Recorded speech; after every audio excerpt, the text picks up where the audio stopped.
بسم اللہ الرحمن الرحیم یا ایہا الذین آمنوا اے ایمان والو انفقوا خرچ کرو من طیبات ما کسبتم جو تم نے کمائی اس پاکیزہ مال میں سے ومما اخرجنا لکم من الارض اور اس میں سے خرچ کرو جو نکالا تمہارے لیے زمین سے ولا تیمموا الخبیث منہ اور نہ ارادہ کرو ادنا چیز کا اس سے تنفقون کہ تم خرچ کرو ولستم بآخذیہ اور نہیں ہو تم اس کو لینے والے الا مگر یہ ہے ان تغمضوا فیہ کہ تم آنکھیں بند کر دو اس میں فاعلموا اور جان لو ان اللہ بے شک اللہ تعالی غنی بے پرواہ ہے حمید تعریف والا ہے۔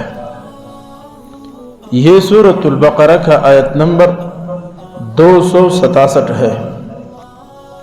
اس آیت مبارکہ میں اللہ رب العزت اہل ایمان کو مخاطب کر رہے ہیں۔ قرآن میں 3 اصطلاح استعمال ہوتی ہے، یا ایہا الانسان، یا ایہا الناس، یا ایہا الذین کفروا، یا ایہا الذین آمنوا، اور ان میں سب سے خوبصورت جو جملہ ہے جب اللہ مسلمانوں کو ایمان والوں کو مخاطب کرتا ہے وہ کہتے ہیں یا ایہا الذین آمنوا، اے ایمان والو۔ یہ ان چاروں میں سب سے زیادہ خوبصورت مخاطبین کا جملہ ہے۔ اللہ فرماتے انفقوا من طیبات مما کسبتم مما اخرجنا لکم من الارض، ترغیب دے رہے ہیں لوگوں مال خرچ کرو، لوگوں ایمان والو مال خرچ کرو۔ مخاطب کون ہے؟ ایمان والے، اہل ایمان مال خرچ کرو۔ آج پوری دنیا میں یہ بات دیکھنے میں آ رہی ہے، میڈیا کا دور ہے، شور شرابہ ہے، تو اس میں نظر آ رہا ہے اللہ نہ کرے کافر مسلمانوں سے زیادہ خرچ کر رہے ہیں۔ جتنی NGOs ہے اکثریت بیرون ملک یورپ اور مغرب دنیا کی NGOs کام کر رہی ہے۔ ہمارے ملک میں بڑے تعداد کے اندر بھی NGOs کام کر رہی ہے، اور یہ انسانیت کی فلاح اور بہبود کے لیے اور انسانیت پہ مال خرچ کر رہی ہے۔ یہ غیر مسلم طبقہ ہے۔ حکم کس کو ہے؟ آمنو، ایمان والوں کو حکم ہے۔ آج ایمان والوں نے یہ راستہ چھوڑنے کی قریب کر دیا ہے اور اہل کفر نے یہ راستہ اپنا لیا ہے۔ یہاں اللہ نے اس آیت کے اندر 2 باتیں ارشاد فرمائی خرچ کرنے کے ساتھ۔ پہلی بات یہ من طیبات، پاک مال خرچ کرو۔ دوستو، پاک مال خرچ کرنا، حلال مال خرچ کرنا یہ اللہ کو قبول ہے۔ حرام مال کا نہ صدقہ قبول ہوتا ہے، حرام مال کا نہ زکوٰۃ قبول ہوتا ہے، اور نہ ہی اس کی کوئی حیثیت ہوتی ہے۔ چوری، ڈکیتی، سود، رشوت، منشیات سے ملنے والے پیسے اور ظلم اور زیادتی سے ملنے والے پیسے، یہ تمام کے تمام حرام مال سے مترادف ہے اور یہ حرام مال ہی ہے۔ لہٰذا ایسا مال صدقات وغیرہ میں نہ دیا کرو۔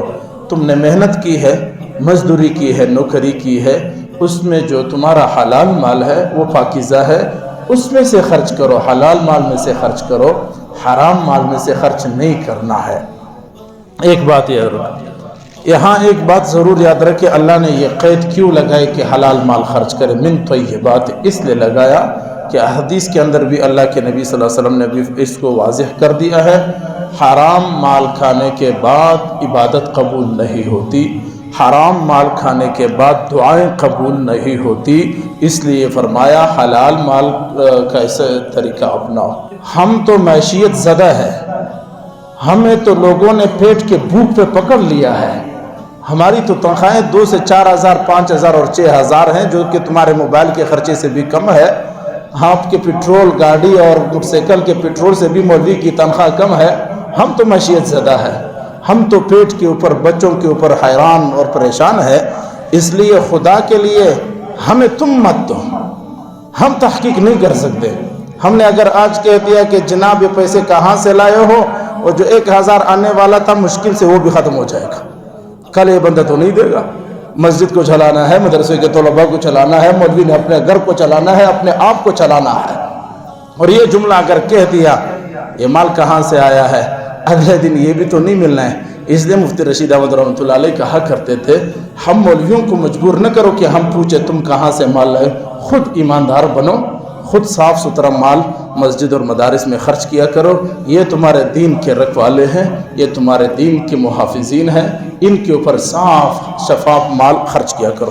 حضرت برا بن عازب رضی اللہ تعالیٰ عنہ فرماتے ہیں کہ یہ آیت ہمارے بارے میں نازل ہوئی، ہم انصار صحابہ، مدینے میں رہنے والے صحابہ انصار، ہماری جب باغ پکتی تھی کھجور کی تو ان میں سے اکثر لوگ یہ کرتے تھے جو ردی کا کھجور ہوتا تھا، کم نسل کھجور ہوتا تھا، کمزور کھجور ہوتا تھا یا صحیح نہیں پکا ہوا ہوتا تھا، خراب ہوتا تھا، تو ہم اس کو لا کر اصحاب صفہ کے جو مدرسے کے طلباء تھے صحابہ، ان کو پھر وہ دیتے تھے، وہ کونے میں لٹکاتے تھے، پھر صحابہ طلباء جو غریب تھے اصحاب صفہ کے، وہ اس کھجور سے کچھ جو لوگ گئے ہیں اصحاب صفہ کا چبوترا دیکھے ہوں گے وہاں لٹکا دیتے تھے۔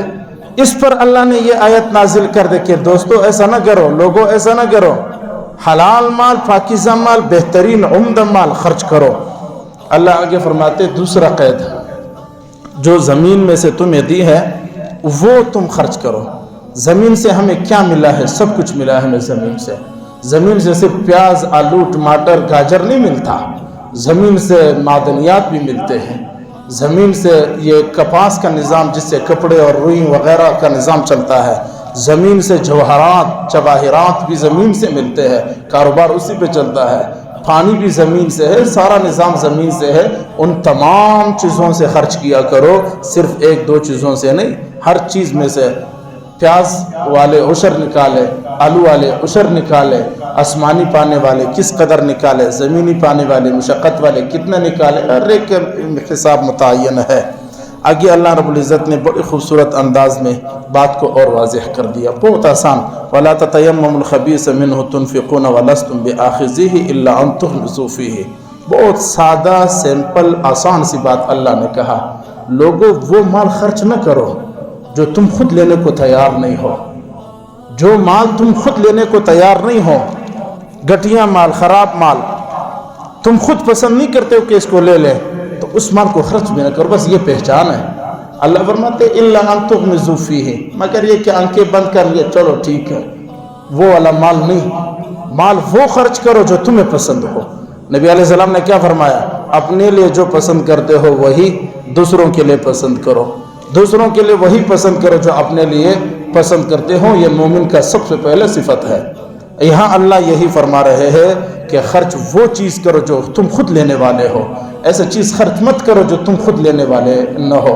چادر سردی کا اس کو دیں گے، وہ چادر دیں گے جو ہمیں پسند نہ ہو، ہم سے ضائع ہو، ہم سے زیادہ ہو، ہم وہ خرچ کریں گے۔ ٹھیک ہے اگلا غریب ہے، آپ کو اس چادر پہ بھی اس کو شکر کرنا چاہیے، ہونا چاہیے، لیکن قرآن کہتا ہے کہ نہیں، یہ والا نہیں، جو تمہیں پسند ہے وہی اسی کے لیے پسند کر لو۔ یہ ہے قرآن کی تعلیمات۔ آخر میں اللہ فرماتے ہیں کہ اللہ تمہارے مالوں کا کوئی پرواہ نہیں، غنی ہے، حمید، تعریفوں والا ہے، نہ تمہارے تعریفوں سے اللہ پہ کچھ اثر پڑنا ہے، نہ تمہارے مال سے اللہ پر کچھ اثر پڑنا ہے۔ یہ جو کچھ کرو گے اپنے لیے کرو گے۔ گوریا آیات کا خلاصہ پاک اور حلال مال خرچ کرنا ہے اللہ کے راستے میں، اور خرچ کرنے کے اندر اس چیز کا لحاظ رکھنا ہے جو تمہیں پسند ہو وہی خرچ کرنا ہے، جو تم خود لینے کے لیے تیار نہ ہو وہ دوسروں کو نہ دیا کرو۔